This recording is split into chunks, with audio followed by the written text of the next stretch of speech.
梗塞瞬间发作来得措手不及，但身体其实会释出心脏求救讯号。有些人严重休克的时候，那有可能也会有，例如说意识改变啊。心肌梗塞急性发作典型症状是强烈的胸痛，更会伴随呼吸困难、冒冷汗、呕吐以及晕眩，严重则会失去意识、心律不整，甚至是休克。由于在发作的时候能够自救的时间非常短暂，以往认为此时应该要大力捶胸就能舒缓，但其实大错特错。有医师示警，错误施力反而会造成气胸，甚至是主动脉血管破裂，引发猝死情形。这不舒服的人呢，就是赶快躺下来休息。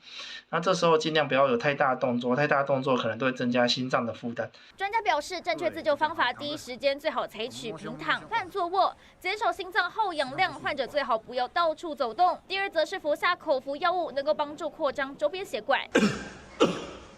也有人说心梗发作时可以大力咳嗽，但其实只对特定心律不整有帮助。对于大部分心梗几乎是完全帮不上忙，还可能因此增加耗氧量，使病情恶化。有些人可能会有这个舌下含片，带在身上，做这个心绞痛缓解。